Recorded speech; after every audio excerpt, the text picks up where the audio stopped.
Para la lectura aquí estamos detenidos con este tema de ser conocidos por Dios. Es una serie que habíamos empezado el año pasado o antepasado, ya no me acuerdo bien.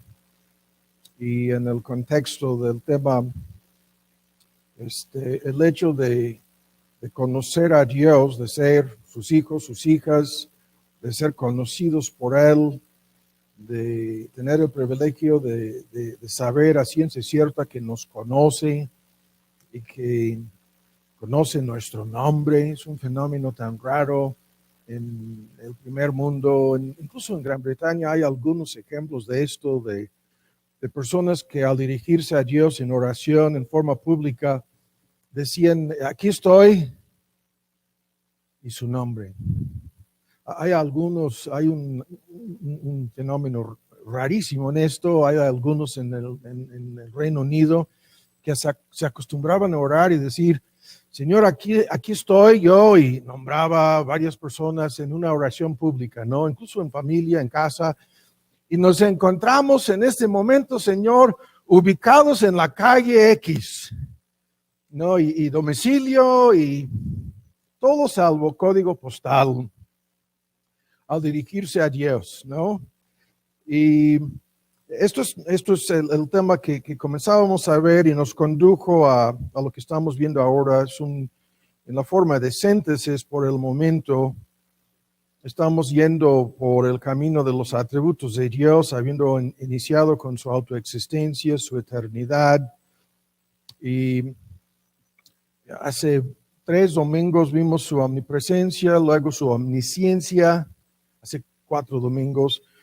Y hace 8 días el tema fue una introducción y nada más a sus decretos. Y con esto vamos a iniciar hoy con una aplicación sobre los decretos de Dios. Y vamos a dar una introducción a uno de los temas más polémicos de la Biblia, como vamos a ver, el porqué de la controversia, el tema de la inmutabilidad de Dios. Y lo que vamos a hacer primero es vamos a dar lectura a una lista de textos. Y esto no está funcionando. Una lista de textos. En el Salmo 102 vamos al versículo 25. Ya lo tienen. Tú fundaste la tierra antiguamente. Eso es un modismo del hebreo que quiere decir hasta tiempos remotas, no sé cómo decirlo. Y los cielos son obra de tus manos. Y aquí es plural, es una referencia al cosmos, al tercer cielo y el cosmos, el espacio exterior. Los límites del universo están en la mira. Y son obra de tus manos. Ellos, tanto la tierra como los cielos, el cosmos, perecerán en un sentido, como la Biblia lo explica en Pedro y en el Apocalipsis y en otros textos, y será recreado, habrá cielos nuevos, tierra nueva. Tú permanecerás.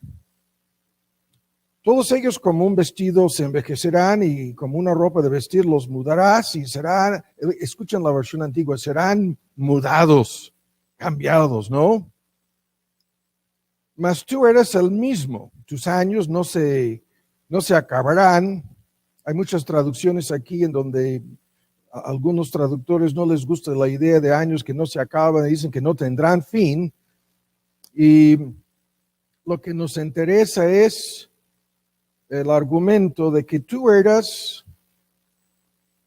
el mismo, ¿no? Este es el argumento en muchísimos textos que hablan, incluso en el mismo libro de los Salmos, de esta forma.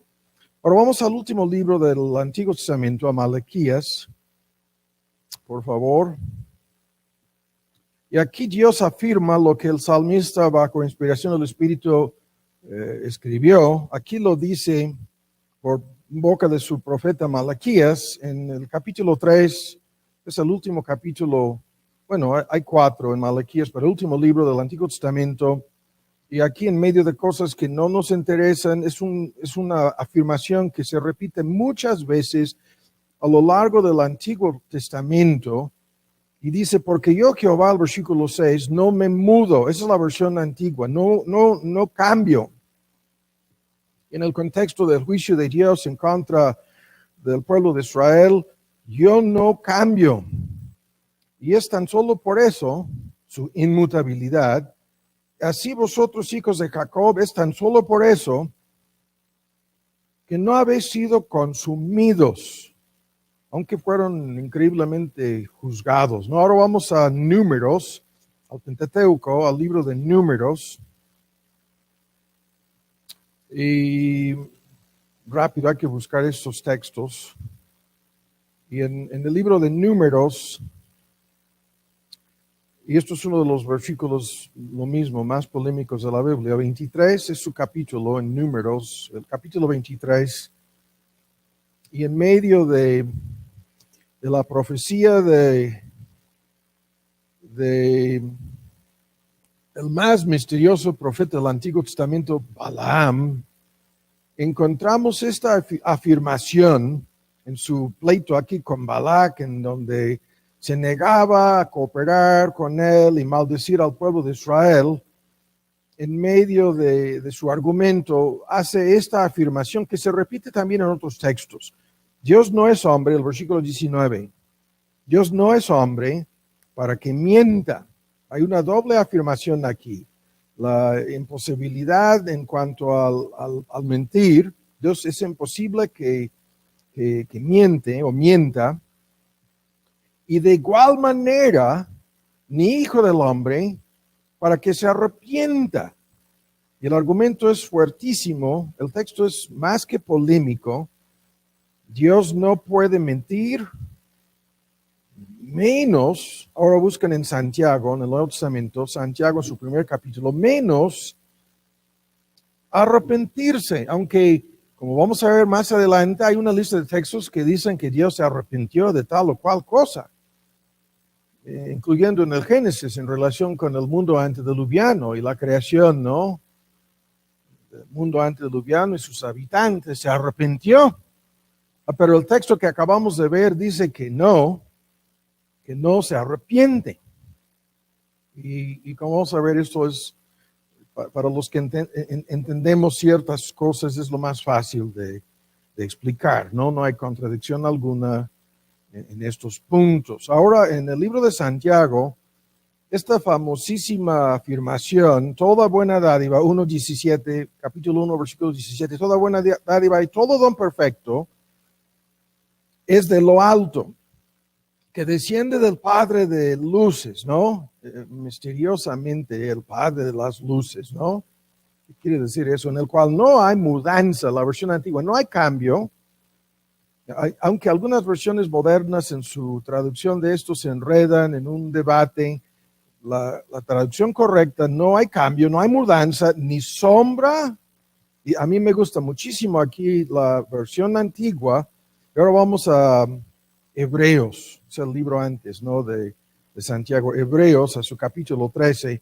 Ni sombra de variación, ni la más mínima, es un modismo, la más mínima posibilidad de que Dios pudiera cambiar.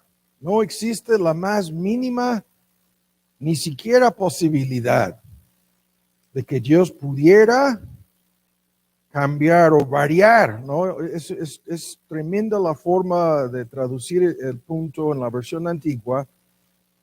Y ahora estamos en Hebreos, y aquí hay que apurarnos. Estamos tan solo leyendo textos, ¿no? Que son la base de lo que vamos a escuchar.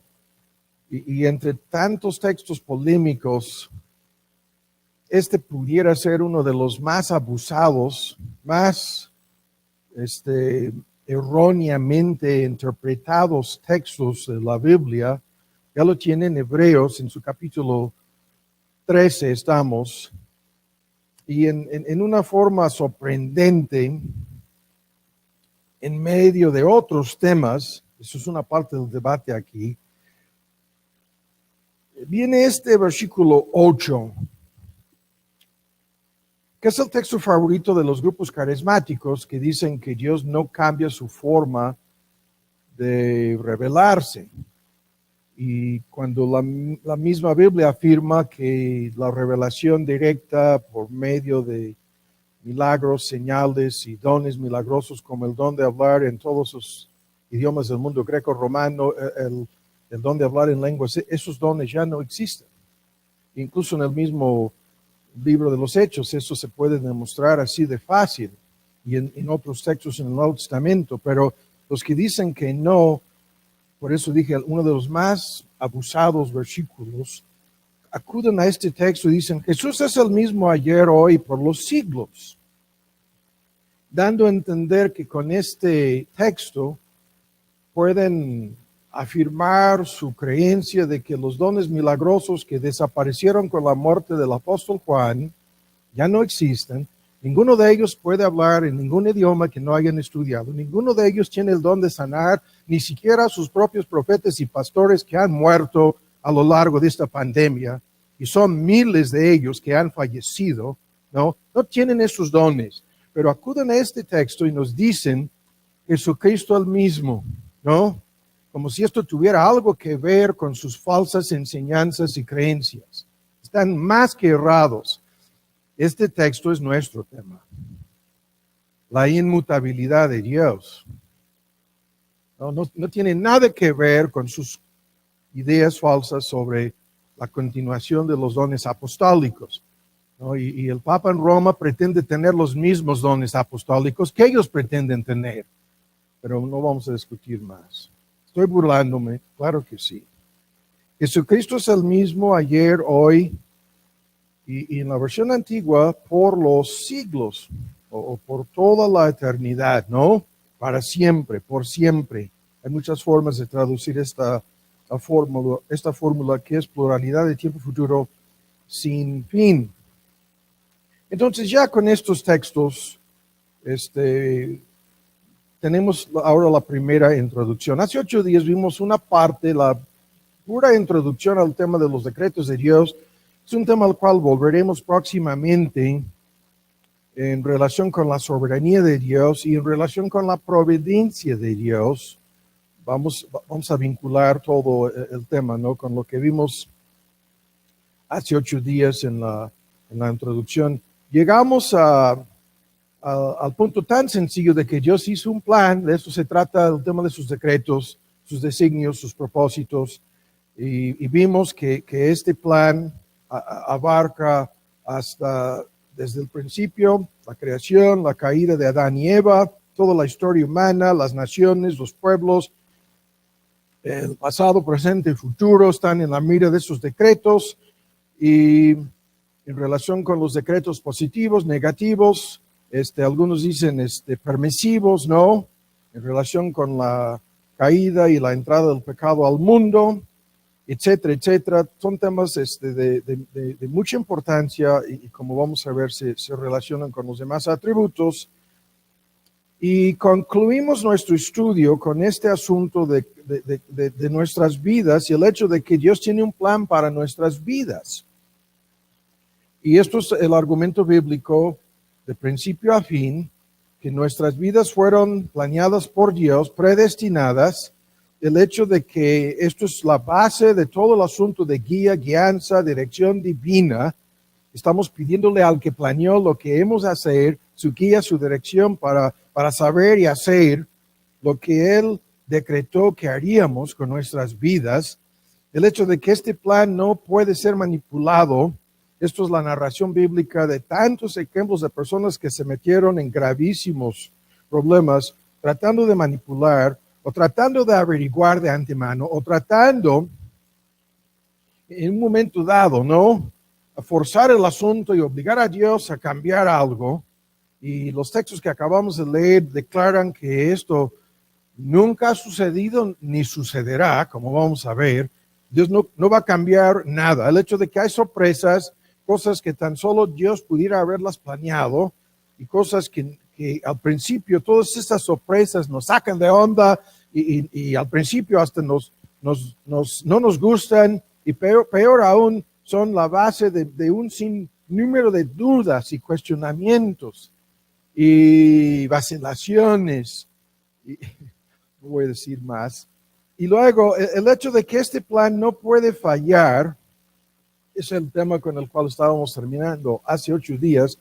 Y todo esto está vinculado con otros textos que hay que ver este comentario preliminar aquí. El hecho de que todas nuestras bendiciones, este es el argumento en Efesios, en su primer capítulo, todas nuestras bendiciones, culminándose en la gran bendición de la salvación, incluyendo todo lo que esto abarca, que es la mayor cosa, ¿no? En relación con todas las bendiciones, son bendiciones planeadas. Efesios 1:3, bendito el Dios y Padre, el Señor nuestro Jesucristo, el cual nos bendijo con toda bendición espiritual en lugares celestiales en Cristo.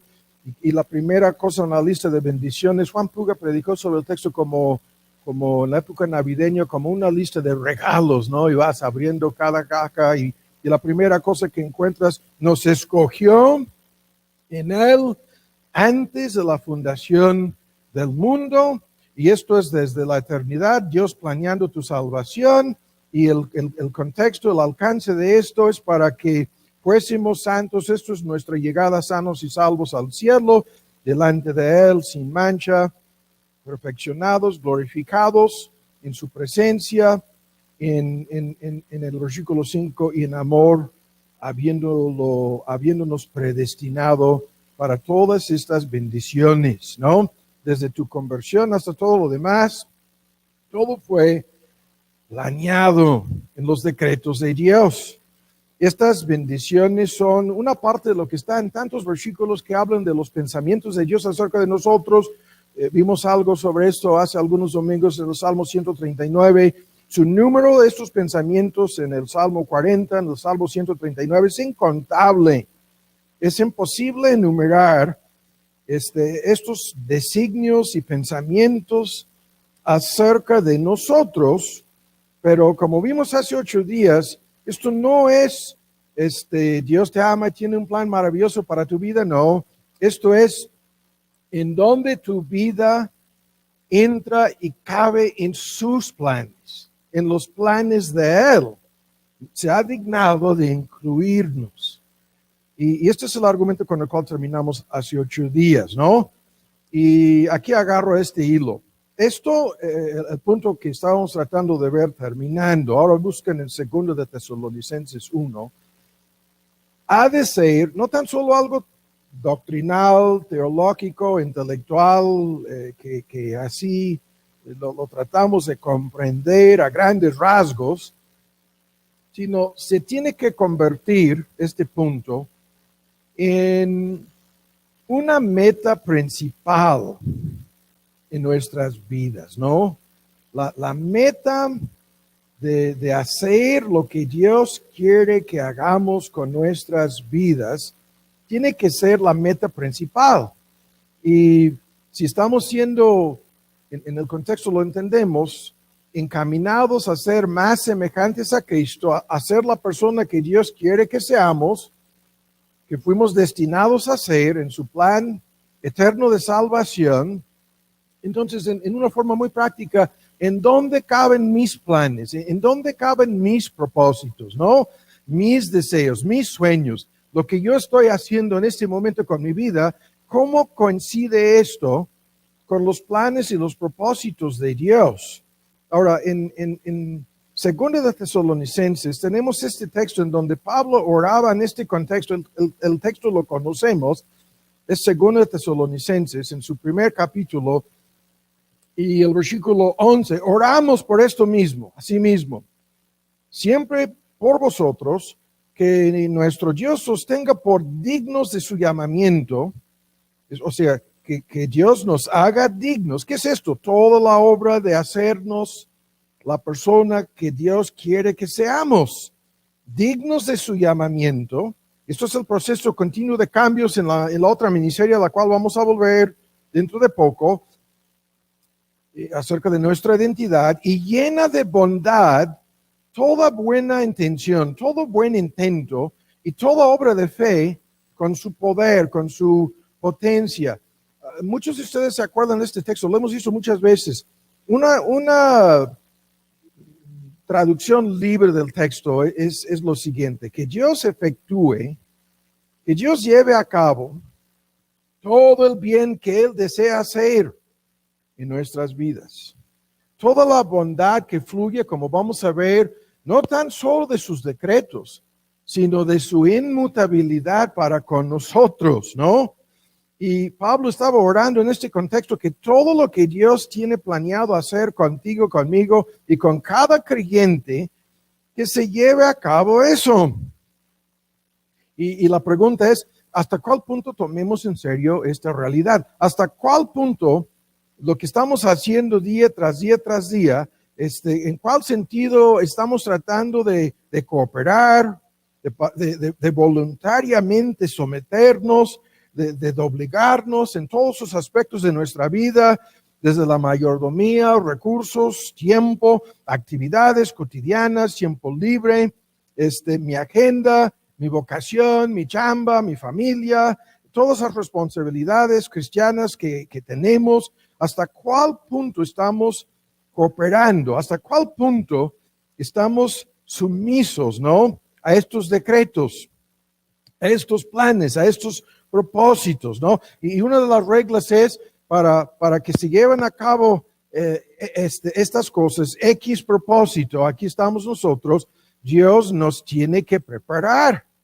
Y el peligro de llegar a tener todo lo que quisiéramos tener en nuestra agenda, desde éxito, felicidad, sueños cumplidos, etcétera, el peligro de que Dios nos otorgue estas cosas antes de que estemos preparados para manejarlas correctamente. Este peligro de que mi éxito es lo que todo el mundo quisiera tener, o mi felicidad en esta vida exceda o sobrepase mi carácter y mi capacidad de manejar correctamente eso.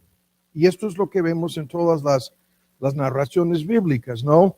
Y esto es un comentario preliminar como introducción a lo que vamos a ver ahora, porque ahora viene esta tremenda realidad sobre la inmutabilidad de Dios, como vamos a ver antes de que se nos acabe el tiempo el día de hoy, es que Dios no va a cambiar ninguno de sus planes, ninguno de sus propósitos, ninguna de sus metas en nuestras vidas.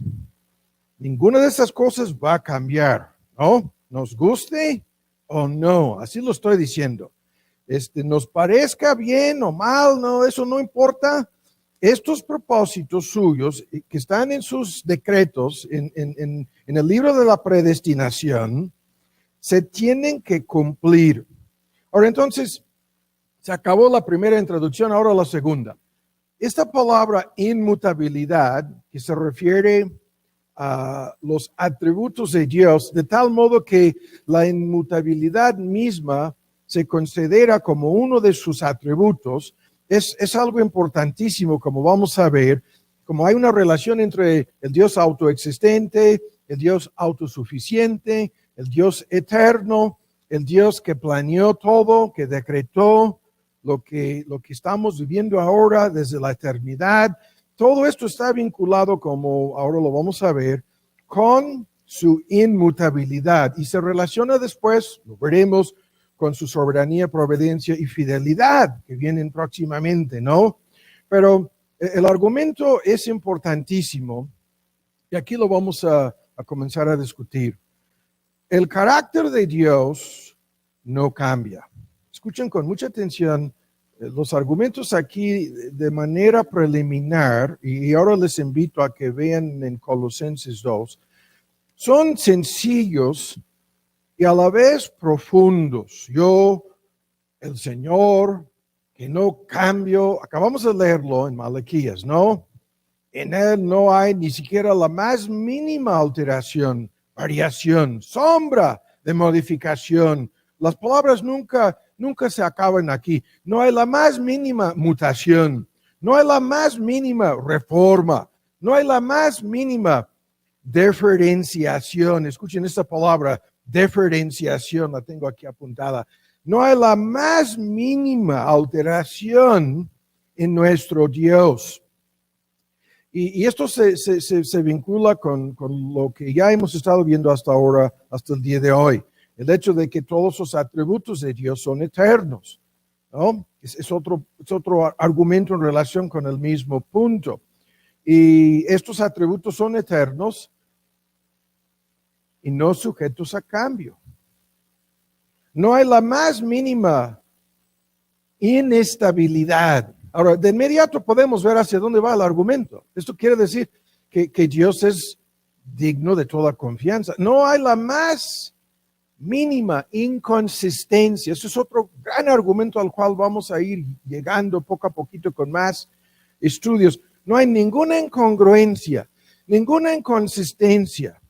No hay alterabilidad en Dios, ¿no? Es un tremendo argumento. Jesucristo el mismo ayer, Jesucristo el mismo hoy, Jesucristo el mismo para siempre, ¿no?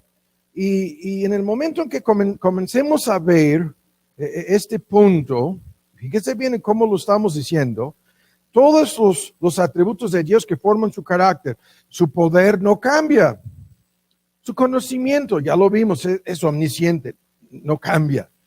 Su amor para con nosotros, como vamos a ver más adelante, jamás puede cambiar. Su misericordia, su verdad, toda la lista, ¿no? Su santidad, su justicia, su bondad, su gracia, su fidelidad. Ninguno de estas cualidades suyos está sujeto a cambiar.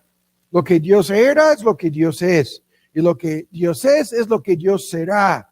Y en ese sentido, lo que Dios era hace, vamos a decir, hace 2000 años, hace 10,000 años, hace 2 millones de años, si pudiéramos discutir en esos términos, colocando a Dios dentro de los límites del tiempo, es lo que Dios es ahora y es lo que Dios será para toda la eternidad, para siempre. Y lo vuelvo a decir, el punto es increíblemente importante porque ¿qué sucedería si esto no fuera así? Vendría una catástrofe, lo veremos, ¿no? Si Dios no fuera inmutable, si Dios estuviera sujeto a cambio, si sus atributos fueran a cambiar de un tiempo a otro, de un día a otro, ¿qué sucedería? ¿Qué tipo de Dios sería entonces? Ya no sería Dios. Se convertiría en un monstruo. Y se convertiría en un ser arbitrario, caprichoso, variable, inestable, incongruente, contradictorio. Hagan una lista. Cualquier cambio en su carácter o le haría mejor o le haría peor. En tal caso dejaría de ser perfecto. Ya no sería el Dios perfecto. Y la perfección es la base de su inmutabilidad. Dios no puede mejorar, menos empeorarse, porque Dios es perfecto. Es una parte de su autoexistencia. Es una parte de su autosuficiencia. Es una parte de su mismo ser. El Dios, a quien no le falta nada, ¿no? Es inmutable. Y a este punto volveremos, pero aquí tenemos que ya encontrar en Colosenses, aquí tenemos que introducir de paso, y lo voy a hacer en una forma súper resumida el día de hoy, tenemos que introducir al principio del sermón, ya encontraron el texto en Colosenses, ¿no? En su capítulo 2. Y mientras que si no lo tienen, buscan por favor Colosenses 2. Hay una tremenda controversia sobre todo lo anterior por lo que vamos a decir ahora. Si nunca lo han considerado, ¿no? Hay que tomar en cuenta lo que vamos a resumir aquí de paso, ¿no? En el principio era el verbo era con Dios, el verbo era Dios, ¿no? Y Este en el principio era con Dios, verbo logos, la palabra griega, título de divinidad, referencia a nuestro Señor Jesús, la segunda persona de la divinidad. Y de inmediato en el Evangelio según Juan, aquel verbo fue hecho carne. Dios se hizo carne. Dios se hizo hombre. Lo que en teoría se celebra en la época navideña, sin hablar de esa época que no tiene en gran medida nada que ver con este tema. Dios se hizo hombre. El invisible se hizo visible. ¿No? En el mismo argumento en el Evangelio según Juan, puso su tabernáculo, que es su presencia especial. ¿No? El cuerpo de Cristo es como ese tabernáculo, morada de Dios, morada especial de Dios, entre nosotros, su tabernáculo. Y es un modismo, no vamos a discutir los textos. Pero si esto es así, vino un cambio en Dios.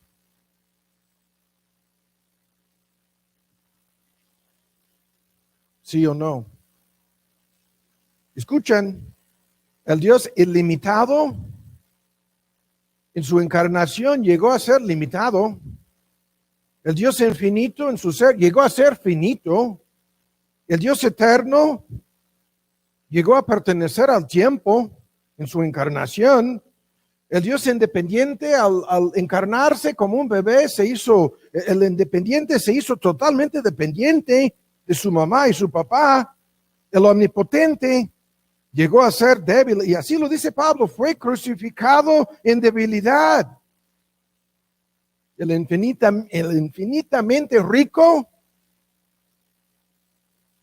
así lo dice Pablo, se hizo pobre. ¿Qué es esto? ¿Qué pasó con la inmutabilidad de Dios entonces? ¿Qué sucedió entonces? Por eso yo les decía, la controversia aquí es tremenda. No la vamos a resolver el día de hoy, salvo en parte, ¿no? Dios se hizo hombre, ¿no?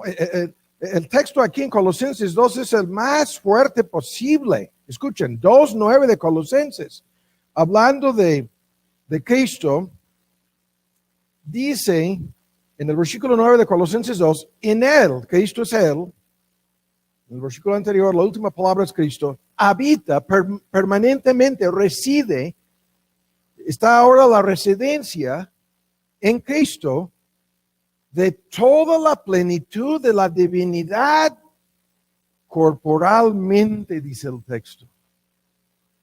¿Qué es esto? Y la fórmula, toda la plenitud, todos los atributos de Dios que le pertenecen a nuestro Señor Jesús, la segunda persona de la divinidad, todo lo que hace que Dios sea verdaderamente Dios, reside ahora en un cuerpo. Toda la plenitud de la divinidad, la versión antigua, mediante un cuerpo, se hace visible, ¿no? En el cielo está sentado nuestro Señor Jesús a la diestra del Padre, y el don inefable, ¿no? De nuestro Señor Jesús, la fórmula apostólica. ¿Qué sucedió entonces? Si Dios es inmutable, ¿qué pasó? ¿Cómo se puede armonizar o explicar esto sin tener que decir hubo un cambio en Dios?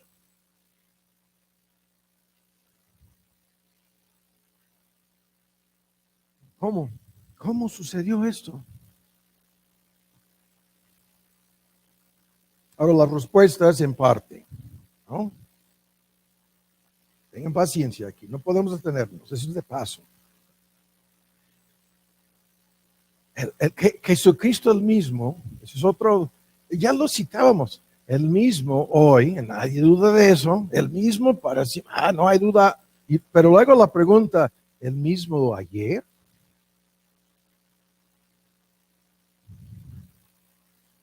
Cristo estaba en el cielo, en un punto pasado, antes de su encarnación en la tierra. ¿Sí o no? He descendido del cielo. Regreso al cielo. ¿Sí o no? A lo largo del Antiguo Testamento, en esto, el fenómeno de manifestaciones de Cristo en su estado preencarnado. What's the word there? Theophanies. En una forma preencarnada se manifestaba como, a veces como un hombre, a veces como un ángel.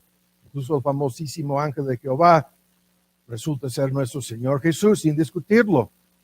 Pero esto es antes de encarnarse, ¿no?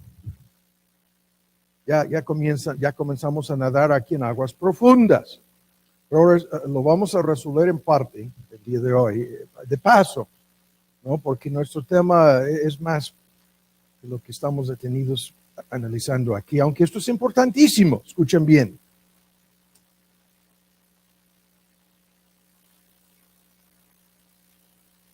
Sucedió una concepción sobrenatural en la encarnación de nuestro Señor Jesús. ¿Se acuerdan ustedes de estos temas? Su naturaleza divina no tenía padre. Su naturaleza humana, o mejor dicho, su naturaleza divina no tenía madre. Y su naturaleza humana no tenía padre. Lo vuelvo a decir. Su naturaleza divina no tenía madre. La Virgen María no es la madre de Dios. Esa fórmula es falsa de principio a fin. Lo que dicen la Iglesia Católica, esa secta falsa, ¿no? En donde creen en un cuarteto, no creen en la Trinidad, pero están equivocados por completo. Su naturaleza divina no tenía madre, su naturaleza humana no tenía padre. Una concepción sobrenatural, ¿no? Con la Virgen María contribuyendo la mitad de sus cromosomas, las 23, ¿no? Las mujeres tienen tan solo cromosomas X y los hombres tienen XY, y la segunda parte de 23 cromosomas fueron producidas esas 23 cromosomas en forma sobrenatural por el Espíritu Santo para producir una persona sobrenatural, y de inmediato ya estamos nadando. Ahora busquen vamos rápido a este texto, en 1 de Timoteo, en su capítulo 3, 1 de Timoteo 3. Y de inmediato estamos en aguas profundas porque se trata de una persona sobrenatural. Tenemos que apurarnos aquí para resolver el dilema. Y al final de este asunto lo que tenemos es el Dios hombre, aunque pudiéramos poner así con mayúscula la palabra hombre, en donde se encuentran, sin discutir el aspecto biológico, dos naturalezas completas, perfectas y distintas en una sola persona. Escuchen el lenguaje. El resultado de la encarnación, dos naturalezas, la divina y la humana. Dos naturalezas completas, dos naturalezas perfectas, porque el hombre Cristo Jesús es sin pecado. Dos naturalezas distintas. Y escuchen ahora lo que está en nuestra confesión de fe. Nuestra confesión de fe en su capítulo 8, no vamos a tardar, aquí lo traigo, está disponible en la biblioteca. Dice, en su encarnación, el resultado es lo que acabo de decir, dos naturalezas completas, perfectas, distintas, y las palabras, sin conversión, sin composición, sin confusión alguna. Ahora, ¿qué quieren decir estas palabras? Sin conversión, su naturaleza divina no fue convertida en una naturaleza humana ni viceversa. Sin conversión. Son dos naturalezas distintas que no fueron la una convertida en la otra ni viceversa. Luego, sin composición. Las dos naturalezas no fueron fusionadas, la divina y la humana. Las dos naturalezas no fueron combinadas para formar una tercera naturaleza. Nada de esto. Y luego la frase sin confusión, sin mezcolanza sería la mejor traducción, sin absorción, o sea, ni una parte fue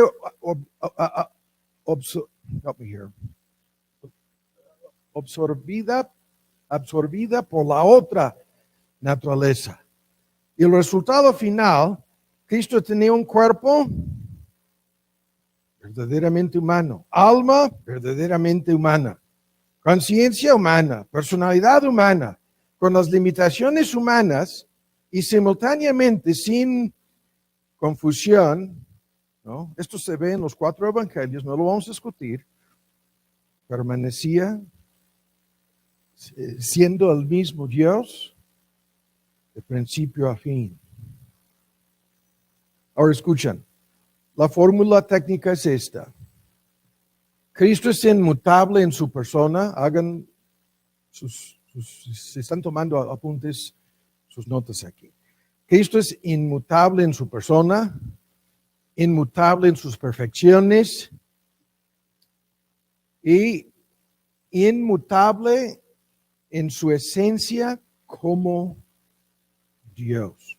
Lo vimos hace 2 domingos con la omnipresencia de Cristo, que estaba en la tierra y Él dijo que simultáneamente en el cielo. Entonces, el argumento es este. En su encarnación no sucedió ningún cambio en la esencia de su divinidad, en la esencia de Dios. No sucedió ningún cambio en su naturaleza, no sucedió ningún cambio en su carácter. Y esto es el argumento acerca de su encarnación. Nadie ha visto al Padre, el Hijo lo ha revelado. Lo estoy revelando, ¿no? En forma visible, en forma palpable, al asumir un cuerpo humano y una naturaleza humana perfecta, yo estoy revelando a ese Dios. Ahora, entre paréntesis, ahora viene otro gran tema que tenemos que resumir de paso aquí. Escuchen bien. Todo esto fue necesario para que, la lista, para que Él, escuchan, realizara una obediencia representativa. ¿Qué es esto? Cristo obedeció a Dios en su naturaleza humana perfecta, obedeció a Dios en nuestro lugar, por nosotros.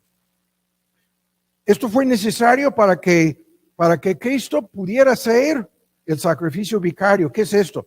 Al hacerse hombre, sufrió en nuestro lugar, en la cruz del Calvario. Dios no puede sufrir ni morir, pero en una naturaleza humana, Cristo lo hizo como un sacrificio en lugar nuestro, cargando la culpa de nuestros pecados. Esto fue necesario para que pudiera ser el único mediador entre Dios y los hombres. Debido a que el pecado nos separa de Dios, necesitamos a un mediador que nos puede representar ante Dios. ¿De acuerdo, no? Y que puede representar a Dios ante nosotros y reconciliarnos, ¿no? Y esto, el Dios hombre lo hizo. Y así vienen cantidad de argumentos en relación con los resultados de su encarnación, vida perfecta, muerte y, como vamos a ver en un momento, resurrección de los muertos. Pero para acabar con todos nuestros enemigos, comenzando con la muerte, lo veremos hoy en 8, para acabar con todos nuestros enemigos, el pecado, acabo de decirlo, cargó con la culpa de nuestros pecados en la cruz del Calvario. Para acabar con nuestros enemigos, el diablo mismo, el mayor enemigo, ¿no? Fue necesario encarnarse para dejarnos el modelo a seguir, el ejemplo a seguir, no para salvarnos, sino para que seamos convertidos en la persona que Dios quiere que seamos. El segundo Adán vino, el Señor del cielo, como cabeza representante de su pueblo para formar una humanidad nueva. Y todos esos argumentos están resumidos en para salvarnos de pura gracia.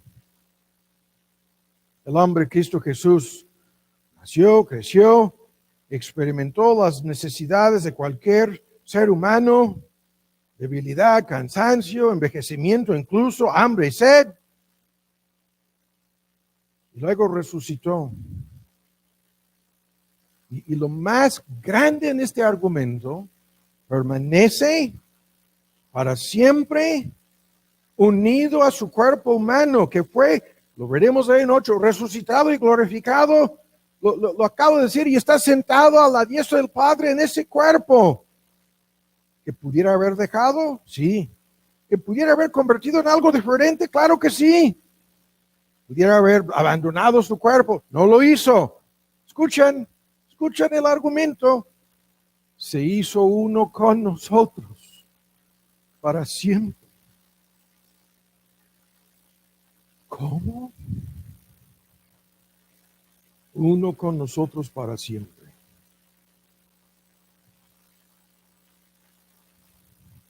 Y ahora en su naturaleza humana glorificado como el Curios, dueño soberano ante el hombre Cristo Jesús, se doblegará toda la humanidad, toda rodilla, y confesará cada lengua. Y el tema es cuán complicado, pero escuchen ahora lo que vamos a decir. El Dios inmutable hizo todo esto sin sufrir la más mínima, el más pequeño cambio o variación, la más mínima variación en su misma naturaleza. Escuchen lo que estamos diciendo. Porque si no fuera inmutable, no habría sido necesario nada de lo anterior. Como vamos a ver. Porque este Dios juró, el alma que pecare morirá. Y como vamos a ver, la sentencia de muerte nunca ha sido quitada. Y para no violar ninguno de sus atributos, tenía que encarnarse y cumplir a nuestro favor con todo lo que su santidad y justicia exigen de nosotros. No sé si me explico aquí. ¿Hubo un cambio en la esencia divina? No. Pero un cambio en otro sentido para salvar al hombre. Se hizo uno con nosotros. Pero esto fue su plan desde la eternidad. Aguas profundas en que estamos nadando aquí.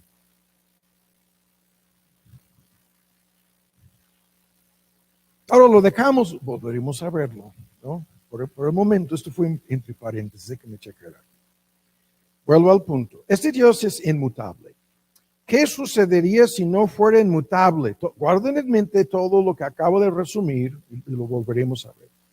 Si sus atributos fueran a cambiar de un día a otro, ¿se volvería arbitrario, caprichoso? Claro que sí. ¿Dejaría de ser Dios? Claro que sí. ¿Dejaría de ser perfecto? Claro que sí. Y nosotros estaríamos en peligro. Porque su consejo, sus decretos, su plan, su propósito cambiaría. Su amor cambiaría. Su misericordia dejaría de existir en un momento dado. Si fuera posible que sucediera algún cambio en la esencia de su ser, en sus mismos atributos, no puede haber ningún cambio.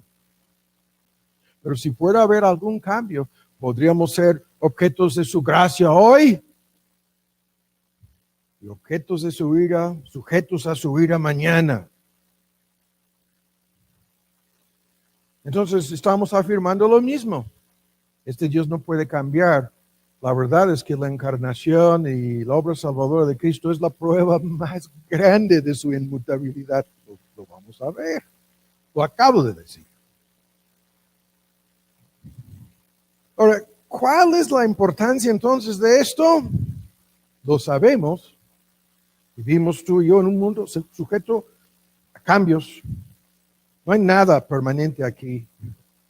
No sabemos de un día a otro qué sucederá, menos ahora, lo que estos cambios traerán, ¿no?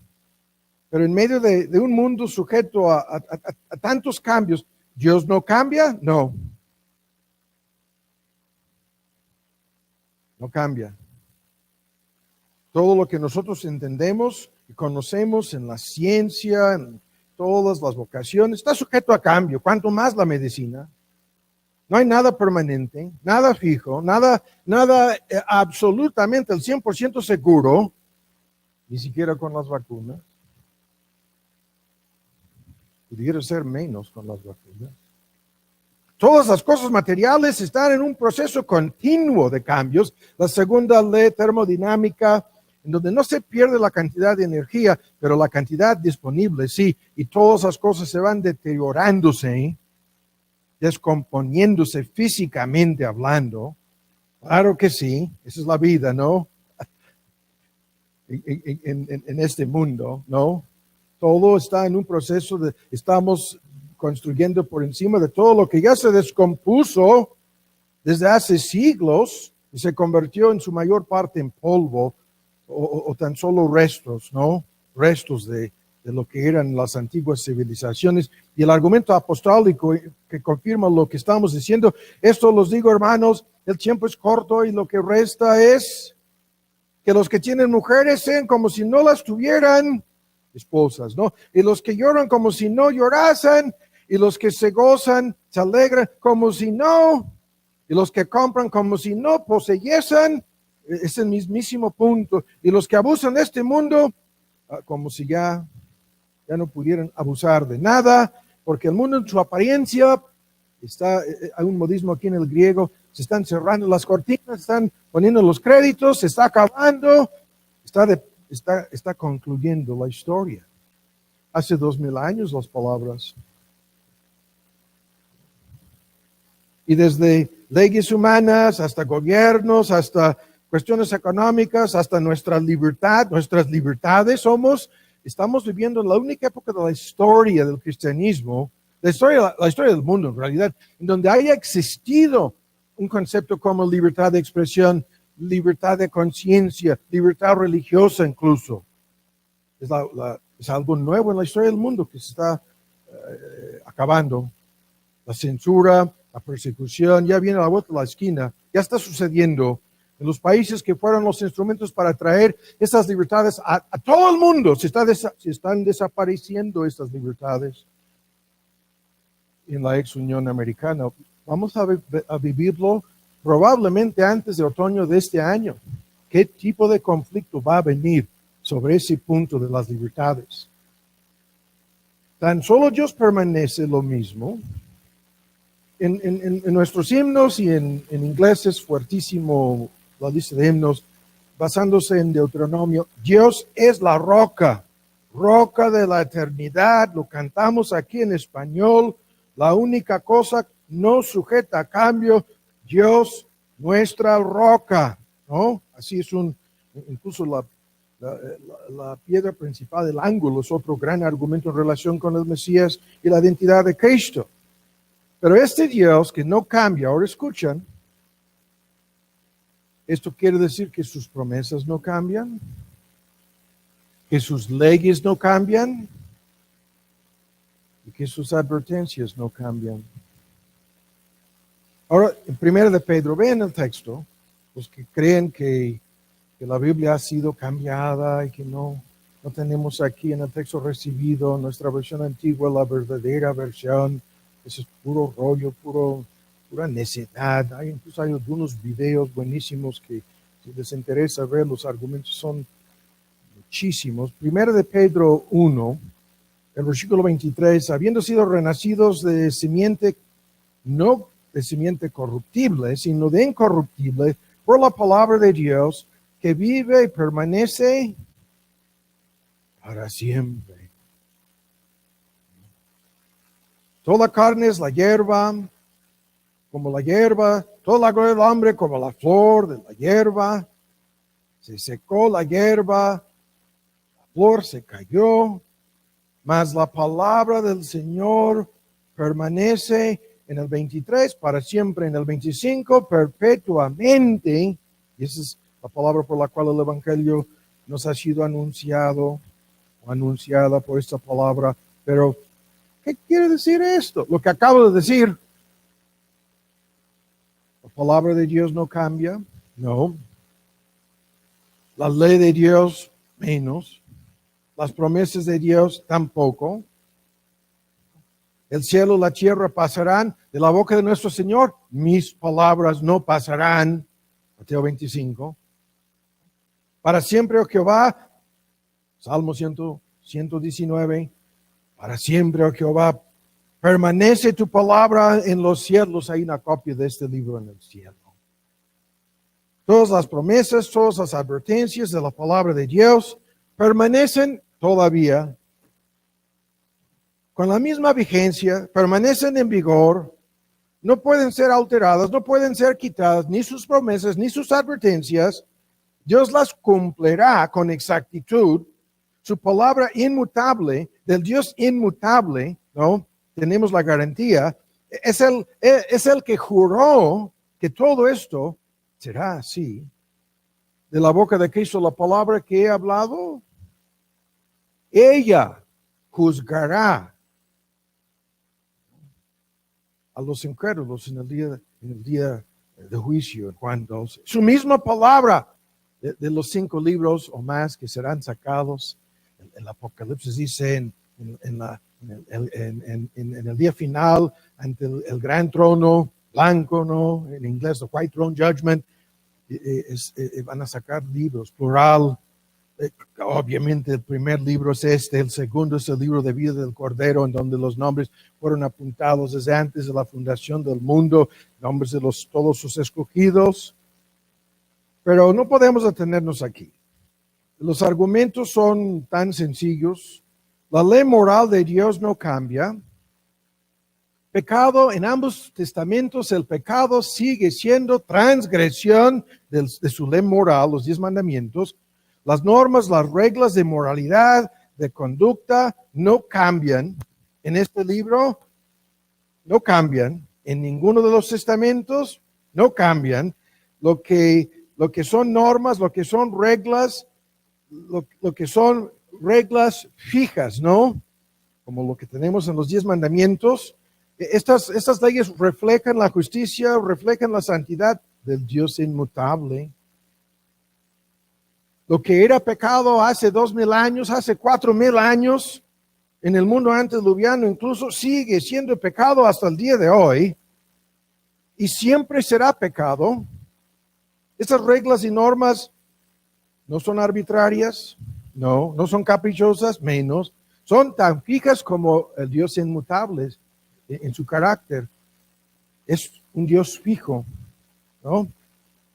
El mal entonces nunca puede ser convertido en el bien, y el bien jamás puede ser tomado como el mal, y eso es lo que estamos viviendo en el mundo moderno. Quieren poner de cabeza todo, hasta en varios estados, en Canadá, en la Unión Americana, en el Reino Unido, usar los términos mamá y papá ya es un delito, ya es una ofensa, y de alguna manera nos quieren convencer de que tiene algo que ver con el racismo, por favor.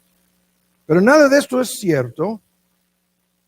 La ley de Dios, rápido lo resumo, el primer mandamiento en la ley moral, el objeto de adoración, el único, solo Dios. En el segundo mandamiento, los medios de adoración, ahí se prohíben todos los ídolos religiosos en la adoración de Dios, las imágenes, ¿no? El tercer mandamiento, hemos de adorar a Dios, ¿no?, de todo corazón, no en forma hipócrita o vana. El cuarto mandamiento, el tiempo de nuestra adoración, es no tan solo, bajo el Nuevo Testamento, no tan solo un día apartado, es toda la vida, un acto de adoración. Y Dios se declara así, como inmutable en cuanto a los mandamientos que gobiernan nuestra relación con Él. Ninguno de esos mandamientos jamás será cambiado, alterado. Y así con todos los demás.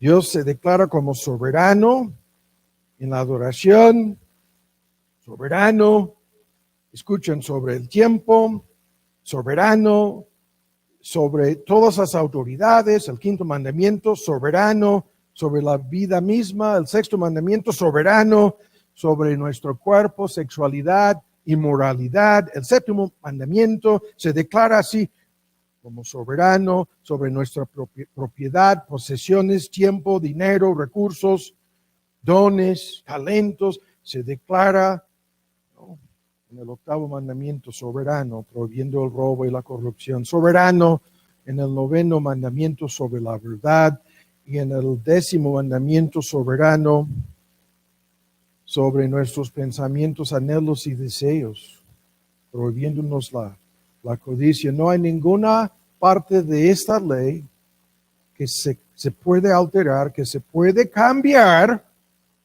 porque el carácter de Dios no cambia.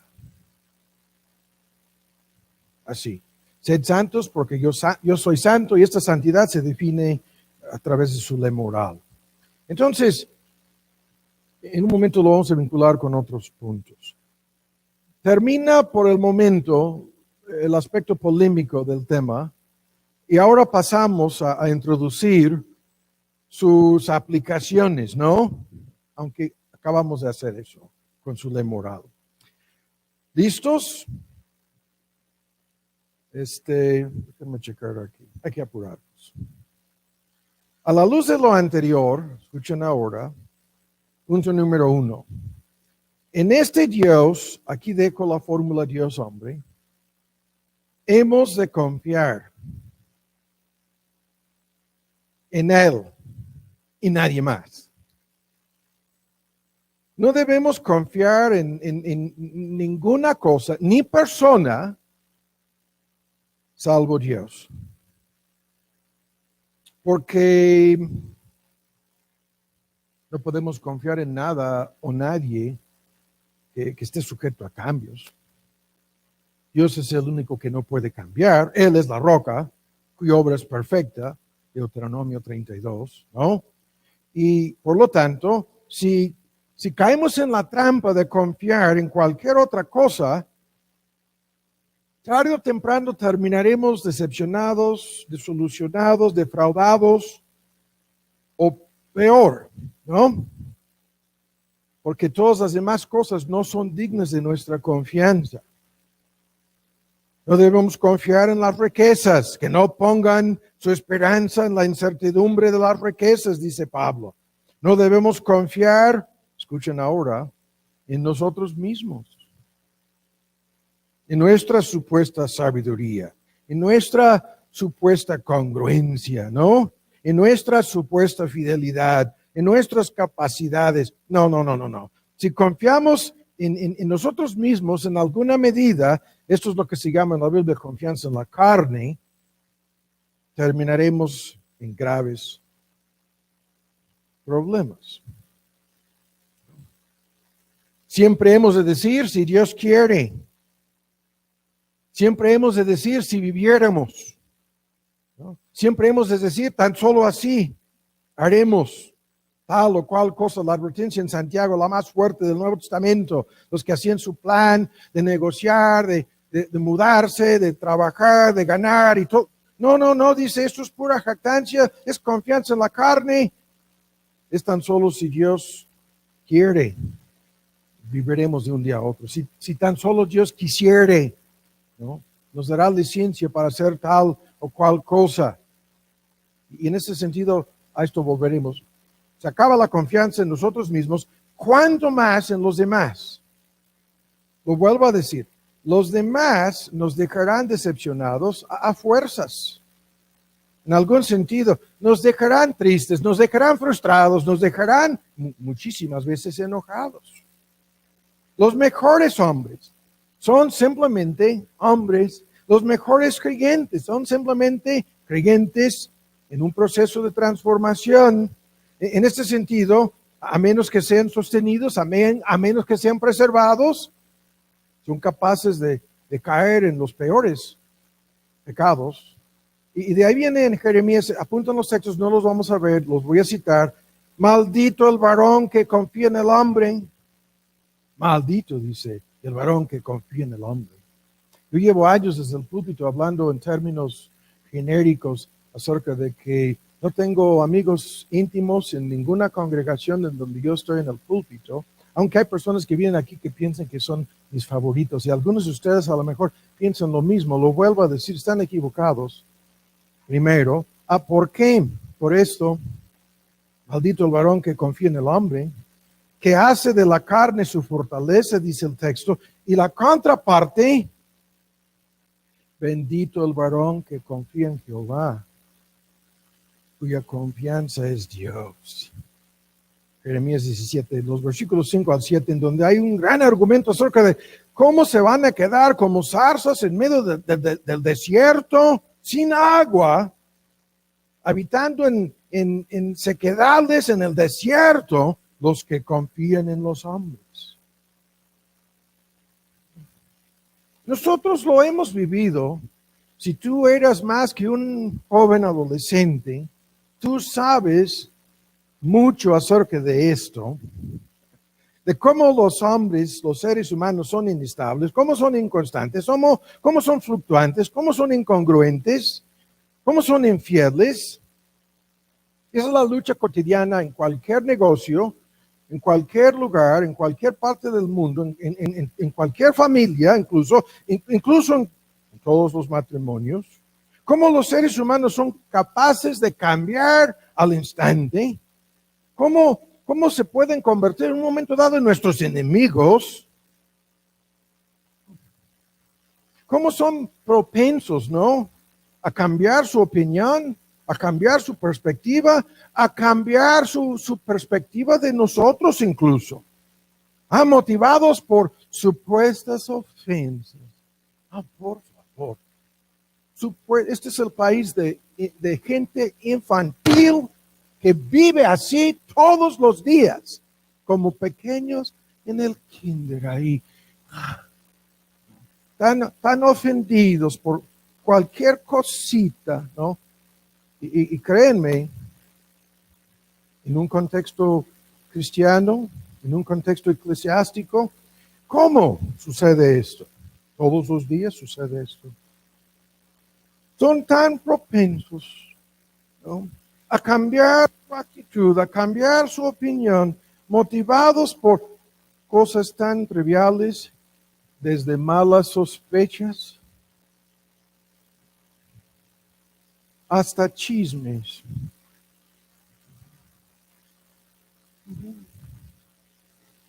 Y otras cosas.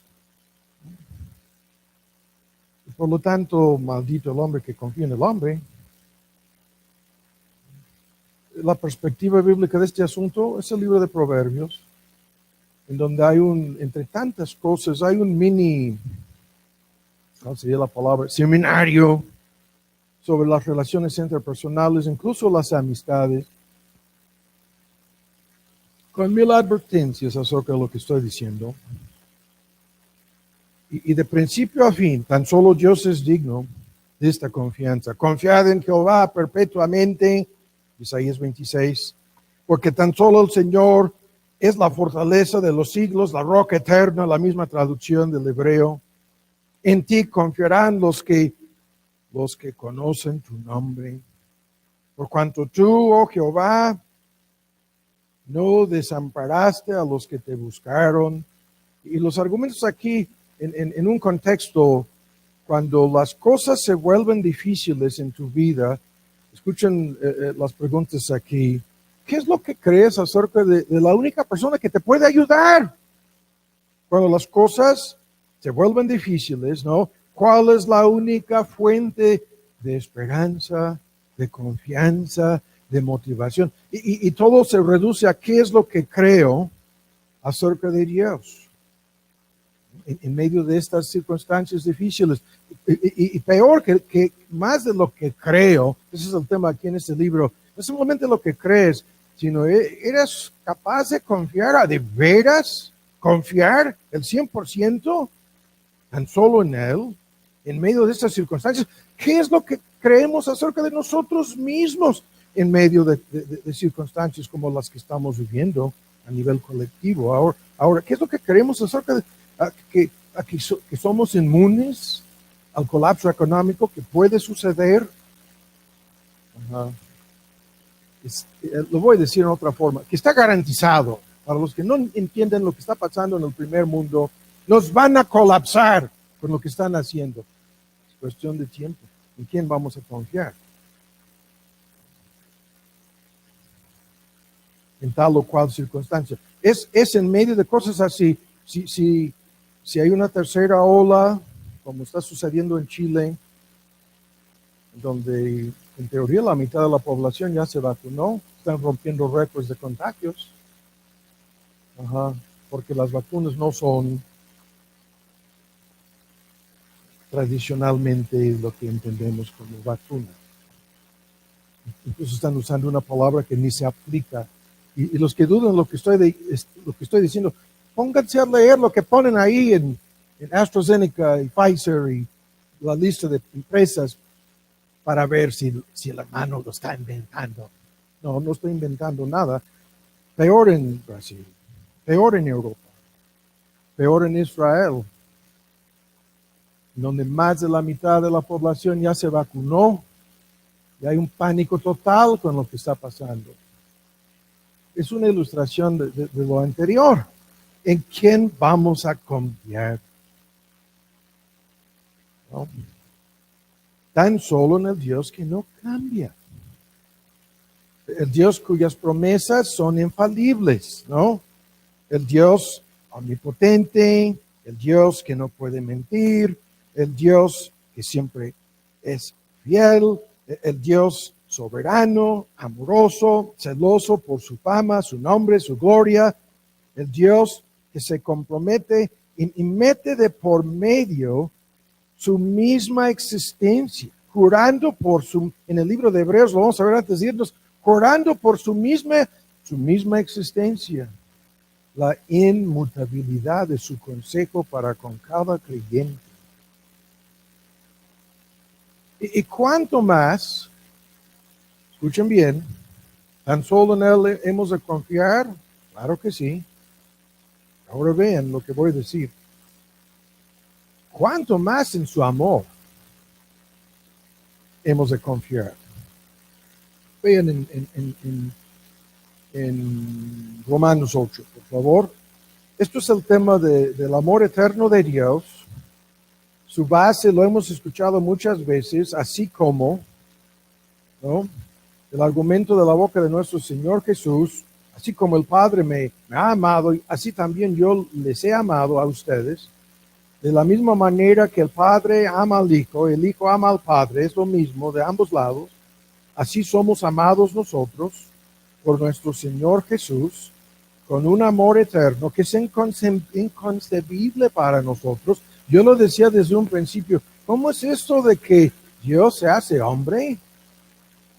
Esto fue su plan eterno, en base a un amor eterno, en base a un amor inmutable, no variable, no sujeto a ningún cambio. Esto quiere decir muchísimo.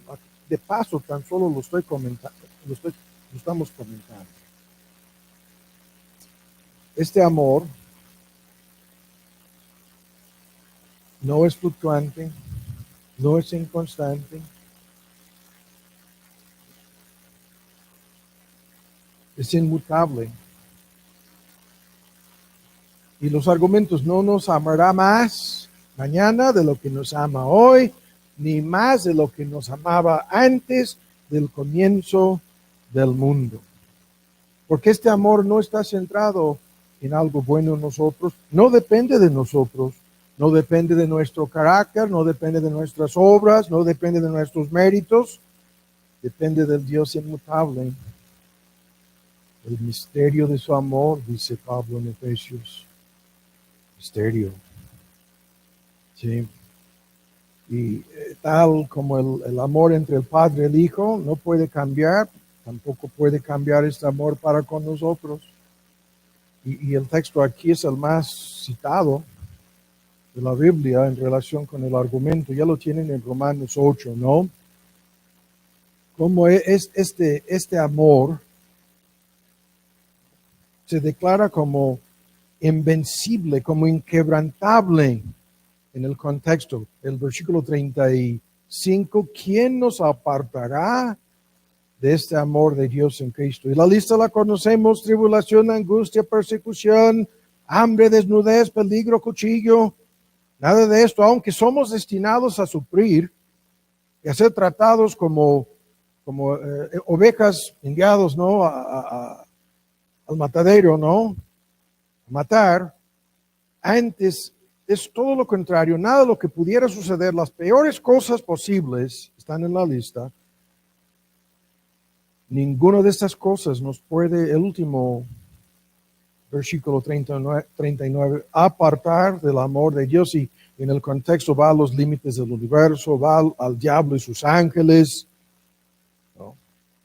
O cualquier otra cosa o persona, porque el amor para con nosotros, su amor es inmutable, el amor divino, especial, electivo, salvífico de Dios, de este amor se trata, es inmutable. Este Dios siempre está dispuesto a recibirnos, siempre está dispuesto a escucharnos, siempre nos presta atención, ¿no? Nos dice que hemos de acercarnos confiadamente, nos dice que tenemos pleno acceso a su presencia, nos dice que no nos puede amar menos en el futuro de lo que nos amó hace 2000 años cuando Cristo se entregó por nosotros en la cruz del Calvario. Nos dice que aun cuando somos disciplinados, el mismísimo motivo es su amor, que su disciplina a los que ama, disciplina. El Dios que te va a lastimar jamás te va a perjudicar, jamás.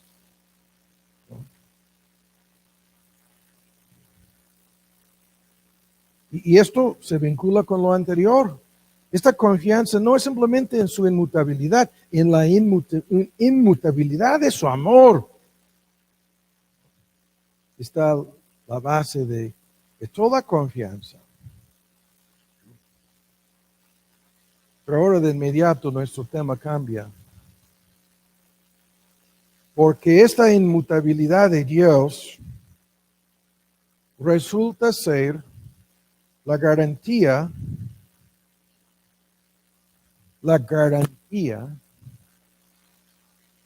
de la condenación eterna de los inconversos.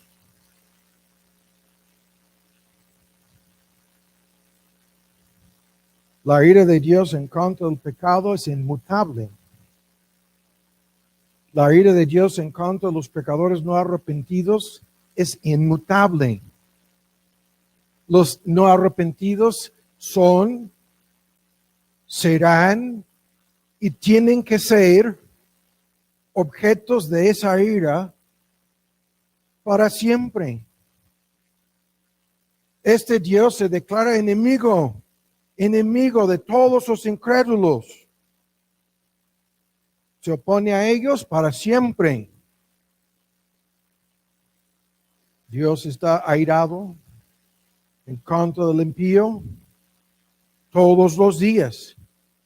Salmo 7:11. El que es incrédulo al Hijo, el que se niega en el griego a doblegarse, a entregarse, a arrepentirse ante el Hijo, no verá la vida, sino que la ira de Dios está siempre sobre él. Ya por encima de él, en cualquier momento puede caer, ¿no? El gran sermón de Jonathan Edwards, su pie resbalará a su tiempo, ¿no? Algo por el estilo del texto, creo, si no me equivoco, de Deuteronomio, ¿no? Estoy mal, me está fallando la memoria, por favor. Escuchan, el juicio de Dios en contra de los que mueren en sus pecados es un juicio inmutable. Esto es el tercer punto. Este juicio es inmutable. El mismo Dios que juzgó al mundo antediluviano y lo destruyó por completo. Más evidencias hay de eso que de cualquier otra cosa en la geología, arqueología y lo que vemos en todas las montañas, en todos los abismos, evidencias tremendas de un juicio. El mundo antediluviano pereció, dice Pedro.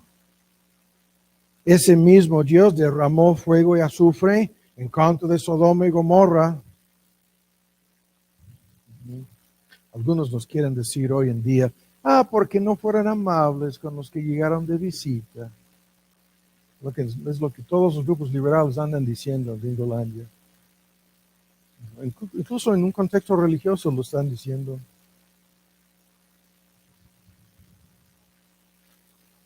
El mismo Dios que ya envió al infierno. Escuchen lo que estamos diciendo. ¿Cuántos millones, miles de millones de personas en este momento, personas que murieron no arrepentidas, no doblegadas, en este momento ya están en el infierno? Y del infierno nunca saldrán. Y él mismo dice, tal como estos ya están bajo la condenación eterna, de llamas eternas. ¿Cuántas veces habló Cristo? Del fuego que nunca se acabará, del crujir de dientes, las tinieblas de afuera, los términos descriptivos en la boca de nuestro Señor Jesús, todos estos términos que describen la sombra del infierno. Este mismo Dios enviará a cada persona no arrepentida al mismo lugar. Esto es así.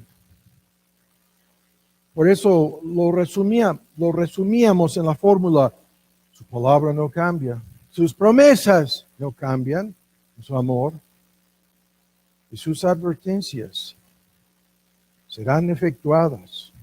De tal modo que si hay algún cambio en este asunto, a fuerzas el cambio tiene que suceder en el pecador, porque no puede suceder jamás en Dios. Si un pecador, cualquier pecador, no quiere ir al infierno, tiene que arrepentirse antes de que sea demasiado tarde. Porque Dios no se va a arrepentir nunca. Si hay un cambio que ha de suceder en todo este asunto, tiene que ser en el hombre, no puede ser de parte de Dios. Y de inmediato vemos el por qué todos los que van a la perdición, van a la perdición. Primero no cambian, no se arrepientan. Y luego confían en que Dios se va a arrepentir. No, se engañan a sí mismos, creyendo que al fin y al cabo el que se tendrá que arrepentirse es Dios. Pero Dios ya nos dijo, y lo citábamos al principio del sermón, Dios no es hombre para que mienta, ni hijo del hombre para que se arrepienta.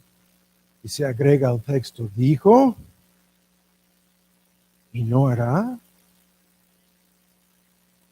¿Acaso no hará lo que dijo? No. Los pecadores tienen que ser castigados. De otra forma, Dios dejaría de ser Dios. De otra manera, dejaría de ser inmutable. Dios está airado. Sigo citando el texto. Escuchen lo que dice. Contra el impío todos los días, airado. Si no se arrepienten, Él afilará su espada. Armado tiene ya su arco. Preparado, lo ha preparado ya su arco, sus flechas. Asimismo, ha preparado armas de muerte y ha logrado saetas ardientes. Esto es el lenguaje en el Salmo 7. Este Dios tiene ya planeado el cómo y cuándo y la manera exacta en que serán ejecutadas estas personas. Citábamos de esto hace un tiempo. Spurgeon, en uno de sus devocionales, si no me equivoco, lo vi, está en el libro de los Salmos muchas veces en su comentario. La muerte de cada persona no arrepentida es una ejecución, según el lenguaje. Dios mismo efectúa su muerte. El Dios que no se arrepiente tiene su espada, tiene sus saetas, tiene su arco, tiene los medios, todo preparado.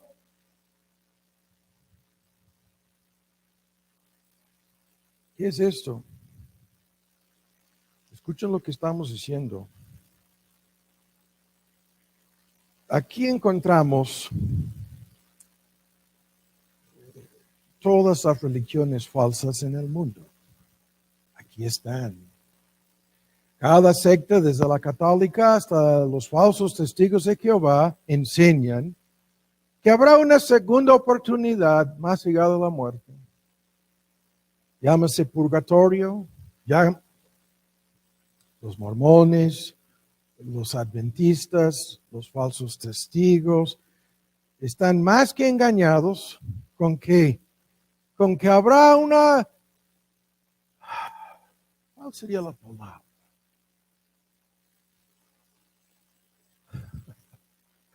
¿Cuál sería la palabra que pudieran usar para afirmar sus creencias?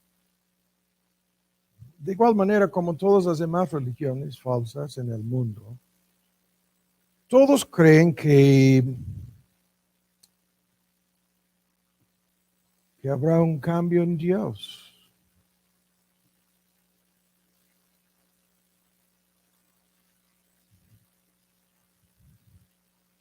A esto volveremos en un momento. Ahora, el último punto del día de hoy, aunque no hemos dejado lo anterior, el cuarto, y ya, son aplicaciones preliminares de la inmutabilidad de Dios. Ahora bien esto. A la luz de lo anterior, hay que volver a decir esto.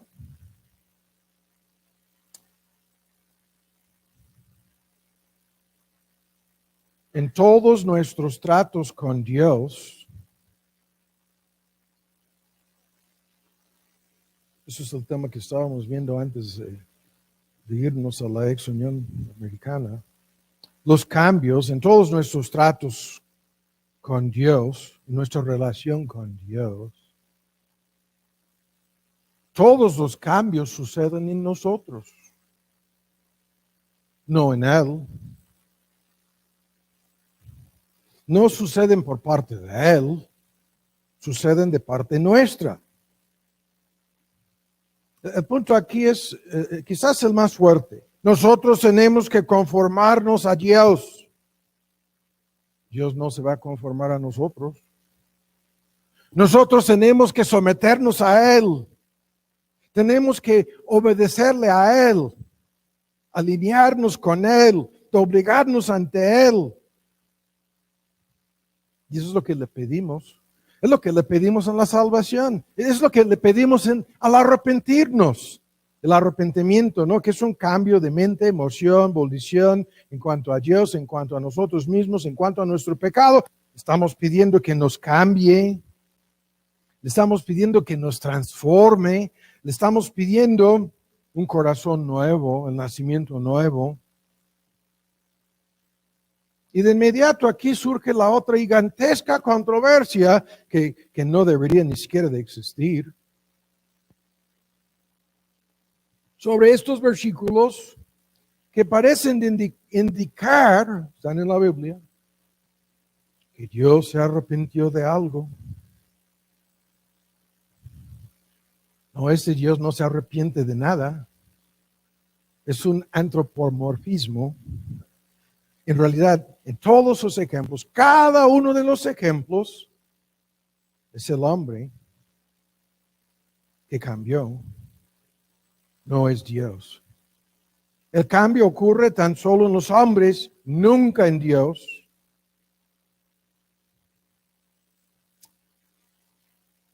Salvo aquí, en el Evangelio.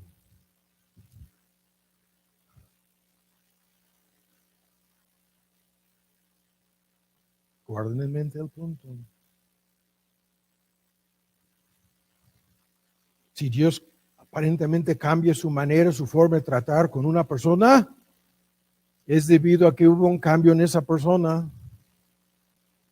Su consejo no cambió. Su plan eterno no cambió. Tan solo, es que tan solo la persona cambió. Cuando una persona llega a arrepentirse, entregarse a Cristo, reconocerle como Señor y Salvador, hay un cambio en la manera en que Dios trata con esa persona. Pero el cambio está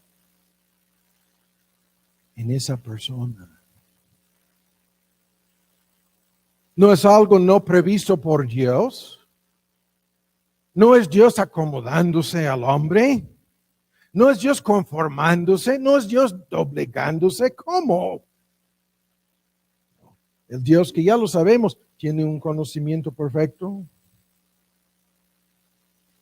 de todos sus eventos pasados, presentes, futuros. Estos eventos están sujetos a su control. Lo que vemos en todo el asunto, la persona se doblegó, la persona se arrepintió, y el arrepentimiento resulta ser el don de Dios. La capacidad de dar la espalda al pecado y entregarnos al Señor es obra de su gracia. Entonces, ¿quién cambió? Para que sucediera un cambio real en Dios, tendría que ser un cambio no previsto por Dios. Eso es lo que creen todos los arminianos. Dios no tiene la menor idea de quién se va a arrepentir. No, aunque en el libro de los Hechos dice que se arrepintieron y creyeron todos los que fueron predestinados para vida. Dices, no, Dios no sabía nada de eso. Pues según ellos, Dios ni sabe. Pero si Dios no sabe, ya no sería Dios. No es tan solo su plan, lo que nosotros vemos. Es tan solo su propósito eterno. Es tan solo su amor eterno, buscando al hijo pródigo, buscando la moneda perdida. Es tan solo su propósito, encontrando a su oveja perdida. Nada más. Si fuera algo no previsto por Él, sería no controlado ni sería predeterminado por Él. Pero misteriosamente, en donde estábamos leyendo sobre bendiciones otorgadas antes del comienzo, dice, descubriéndonos, revelando a nosotros el misterio de su voluntad, su beneplácito, que se había propuesto en sí mismo. Y luego viene este argumento conforme al propósito de Él, que hace todas las cosas según el decreto, según el consejo de su voluntad. Y para los que, esto lo vamos a ver próximamente, para los que no quieren entender lo que esto quiere decir, nadie se salvó por accidente, ni casualidad, no, ni al azar, menos, no. Entonces, los cambios tienen que suceder en nosotros, sí. Y si son salvíficos, si son para arrepentimiento y fe y salvación, su origen es el mismísimo Dios. Lo vimos hace 8 días, todos los que el Padre me dio vendrán a mí. Ni uno de ellos puede faltar, porque Dios es inmutable. Ahora entonces, concluyendo, ahora escuchen esto. En sus relaciones con los hombres, todos esos cambios son por parte de los hombres. Y esto significa otra bomba. Escuchen. Significa que este Dios no puede ser sobornado.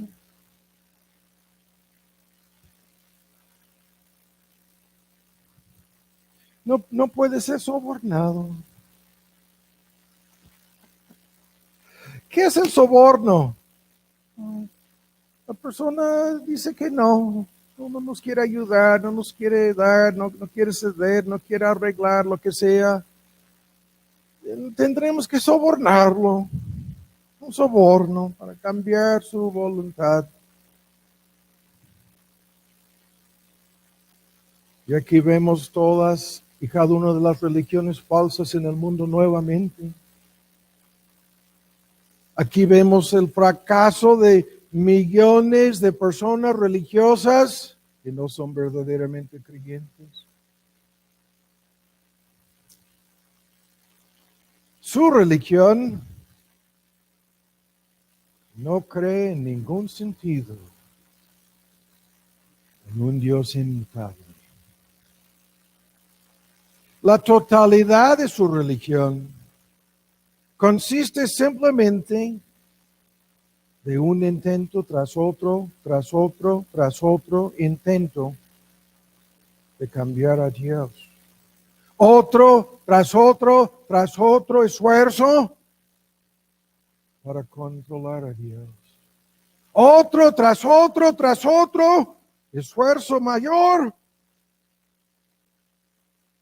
para sobornar a Dios. Y de eso se trata la totalidad de la esencia misma de toda su religiosidad.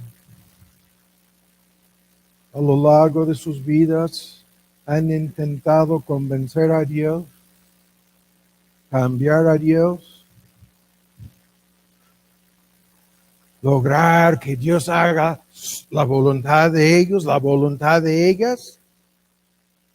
O para decirlo de otra manera, a lo largo de sus vidas han tratado de lograr que Dios se arrepienta.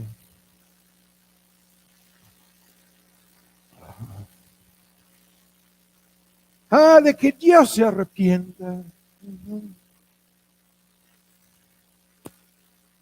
Siempre han fracasado. Nunca han tenido éxito. Ni una sola vez hayan logrado algún tipo de cambio. Ni siquiera un cambalache. Nada. Nunca.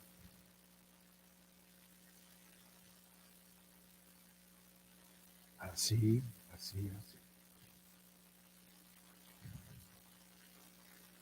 Ya se nos acabó el tiempo, ¿no? Pero, entre paréntesis, este comentario. 2 comentarios. Todo lo anterior, si quieres discutir sobre algún cambio en Dios, es en la encarnación. Pero ya decíamos, esto no cambió la esencia divina. Y para no arrepentirse de nada, Dios mismo efectuó el castigo, la pena de muerte. La recibió Dios mismo. Y si envió a su Hijo en esta forma para que muriera en nuestro lugar, para no, porque Él es inmutable. El castigo del pecado se tiene que efectuar. El argumento en Romanos es para declarar su justicia. Sucedió esto de que Dios nunca cambiará su justicia. Entonces, ahí está la gloria del Evangelio, misterio de misterios. El universo entero asombrándose de los seres inteligentes que habitan el universo, atónitos. ¿Qué es esto? El diablo sospechándolo en varios momentos a lo largo del Antiguo Testamento y luego en sus desafíos, puesto que eres el Hijo de Dios. Y hay un gran debate, si eras o puesto que eras, el modismo del griego, y oponiéndose a esta realidad de la encarnación de nuestro Señor Jesús. Todas esas sectas en su conjunto atacan la doctrina de la Trinidad, atacan la encarnación y divinidad de nuestro Señor Jesús, negando en varios sentidos, continuamente, que Dios se hizo hombre. Eso se remonta a la caída de Satanás, no lo vamos a discutir, cuando le fue dado a entender que algún habitante en el planeta de los simios tomaría su lugar como el más exaltado en el cielo. Comenzó a oponerse a todo esto Satanás. Y sigue oponiéndose. Todas las descripciones en relación con el anticristo final y los muchos anticristos plural van por el mismo camino. Todos los textos dicen lo mismo. Estaba en un estudio bíblico en Denver con un grupo muy querido de hermanos, muchos jóvenes, y surgió la duda, la pregunta, estaban analizando algo sobre la Trinidad y surgió la duda de por qué tanta importancia sobre la existencia trinitaria de Dios y la divinidad de Cristo. Mi único comentario fue, chéquenlo, verifíquenlo. A estas realidades misteriosas y incomprensibles en varios aspectos, se opone el diablo constante y continuamente. En la secta católica es María. El Papa lo acaba de decir, si no vieron el discurso, camino único al Padre, lo acaba de decir otra vez, el farsante, impostor. Yo no estoy hablando del que está en la Casa Blanca, estoy hablando del que está en el Vaticano. Escuchen. Lo volvió a decir en esta semana. Se escandalizó todo el mundo evangélico, por lo menos en el primer mundo. Corrió la voz por todos lados. Pero es el mismo punto. No es una criatura el que vino a entregarse. No. El Dios inmutable se hizo uno con nosotros.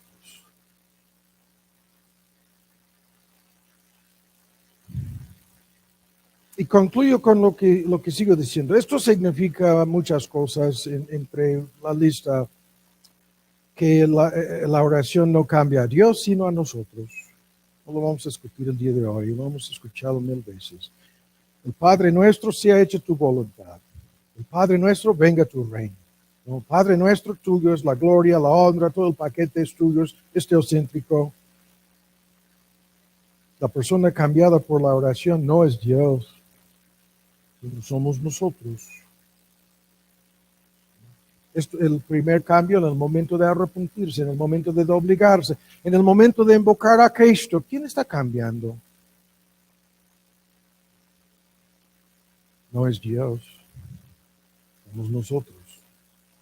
Y sin embargo es de su agrado usar nuestras oraciones como el medio señalado para concedernos muchas peticiones, hasta en cosas muy pequeñas.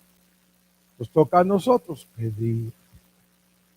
Las palabras mismas demuestran el argumento. Nos toca a nosotros buscar. Las palabras mismas comprueban el argumento. Nos toca a nosotros llamar.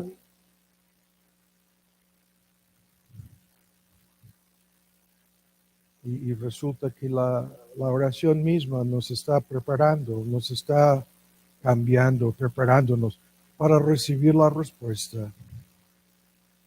Enseñándonos cuánto dependemos de Él, enseñándonos cómo hemos de humillarnos, enseñándonos a pedir conforme a su voluntad.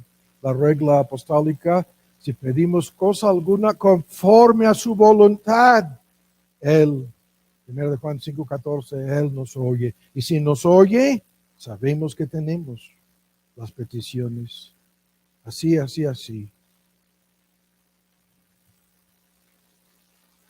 Y la última cosa, la inmutabilidad de Dios es la garantía de que los creyentes serán hechos semejantes a Cristo. Los que antes conoció también predestinó para que fuesen hechos conformes, para que fueran conformados a la imagen de su Hijo, para que Él sea el primogénito entre muchos hermanos. Esto es la doctrina bíblica de glorificación. Es un tema en relación con el cielo y la gloria eterna. Pero el argumento es sencillo.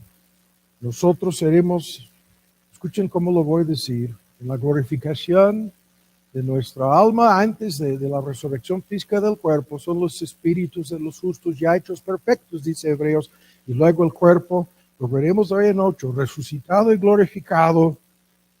Y el argumento, por esta gracia de Dios, por esta inmutabilidad divina, los creyentes serán glorificados. Y en cuanto al pecado, hechos inmutables, participaremos de la inmutabilidad de nuestro Dios en su santidad. Jamás será posible que un creyente caiga de la perfección y la santidad en el cielo.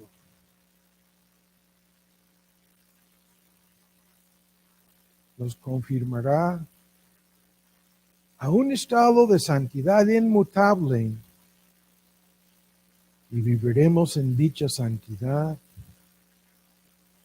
para siempre. En otras palabras, iremos al mundo de amor, porque el pecado es simplemente falta de amor para con Dios y para con el prójimo, manifestándose de mil maneras. Seremos cambiados y capacitados para amar a Dios con todo nuestro corazón, con toda nuestra mente, con todo nuestro esfuerzo, y a nuestro prójimo como a nosotros mismos. Y de eso se trata, ¿no? Pero antes de llegar a eso, nuestra peregrinación por este mundo, cambio tras cambio tras cambio. Desde el momento de tu conversión, el cambio más grande, la regeneración, un proceso de cambios continuos, ¿no? Esos creyentes que ahí están, dicen ser creyentes estancados, paralizados, inmovilizados, no cambian, no hay ninguna transformación, no hay evidencia ni fruto en sus vidas, no son creyentes, son autoengañados.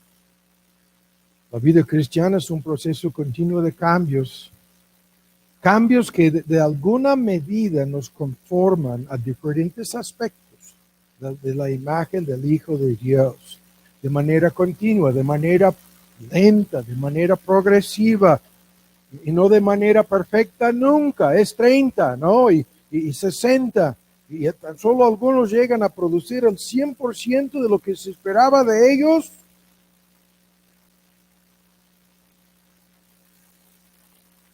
Y es por lo tanto que nuestra vida aquí, como creyentes, es tan importante.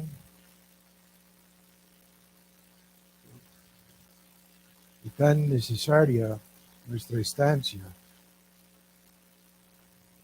Todos los que llegan a la hora de su muerte llegaron al momento en que ya no va a haber más cambios. Ya llegaron al límite o al tope. Sin discutir todo esto, lo estábamos viendo en la otra serie. Y por eso yo preguntaba, ¿hasta cuál punto en nuestros planes, en nuestros propósitos, en nuestros sueños, en nuestros proyectos de vida, etcétera, etcétera, hasta cuál punto tomamos en cuenta los decretos de Dios? Lo dije antes de irnos en febrero, Dios nos quiere perfeccionar, eso es su meta, y hará lo que sea necesario, lo que se tenga que hacer. Y por eso yo no quiero que se acabe la pandemia. Es un gozo, créanme. Yo llego a este púlpito ansioso, porque pienso que algunos que siempre venían a dormirse, ahora están escuchando, algunos, y otros, por todo lo que vemos en sus vidas, en el entorno, están más despiertos que nunca. Y la peor cosa que pudiera pasar es que se acabara la pandemia. En la Unión Americana están con la inmunidad del rebaño en cantidad de estados ya. Y los propósitos de Dios ahora viene una ola de persecución y la destrucción de su nación. Esto ya empezó. Pero aquí estamos nosotros, tan solo con la pandemia y la crisis económica.